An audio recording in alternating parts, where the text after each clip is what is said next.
सर्वांना नमस्कार. मी रोहन घुगे, जिल्हाधिकारी जळगाव. आपल्या सर्वांना माहीतच आहे की आपल्या देशामध्ये मतदार याद्यांच्या सखोल पुनरीक्षणाचे काम सुरू करण्यात आलेले आहे.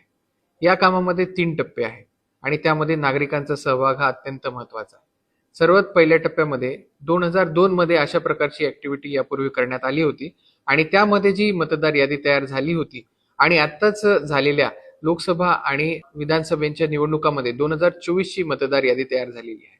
ज्यांचं नाव 2024च्या मतदार यादीमध्ये आहे आणि 2002च्या मतदार यादीमध्ये देखील आहे, त्याचा जो ताळमेळ करता येईल, मॅपिंगची ही पहिली स्टेप आहे. तर ती मॅपिंग होत असेल तर त्याप्रमाणे बीएलओ आपल्या मॅपिंग करून घेतील. ज्यांचं नाव 2002च्या मतदार यादीमध्ये नाहीये परंतु 2024च्या मतदार यादीमध्ये आहे, परंतु ज्यांचे आई वडील किंवा आजी आजोबा यांचं नाव 2002च्या मतदार यादीमध्ये आहे, त्यांचं प्रोजिनी मॅपिंग म्हणजे आई वडील किंवा आजी आजोबा यांच्या 2002च्या नावांमधील 2024च्या मतदार यादीच्या नावातील व्यक्तींची आहे, त्याला मॅपिंगचा दुसरा टप्पा असं म्हणतात.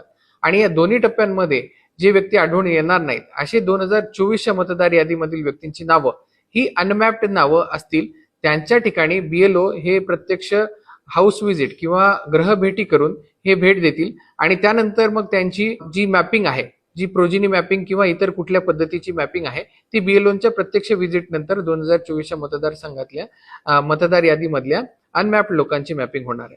तर अशा प्रकारच्या 3 टप्प्यांमधला हा पुनर्निरीक्षणाचा जो कार्यक्रम आहे तो अगदी सखोल पुनर्निरीक्षण होणार आहे. तर त्यामध्ये नागरिकांचा सहभाग अत्यंत महत्वाचा आहे. आपले बीएलओ आपल्याकडे येतील तेव्हा त्यांना संपूर्ण सहकार्य करावे आणि आपल्याला जर मतदार यादीमध्ये कुठल्याही प्रकारची इश्यू येत असेल तर त्याप्रमाणे बीएलओच्या माध्यमातून जर ते सॉल्व्ह होत नसतील तर नजीकच्या आपल्या तहसील कार्यालयाला भेट देऊन आपलं मतदार यादीमधील सखोल पुनर्निरीक्षणाचं जे काम आहे त्यामध्ये आपल्या प्रशासनाला हातभार लावावा, मदत करावी असं मी सर्वांना आवाहन करतो. धन्यवाद.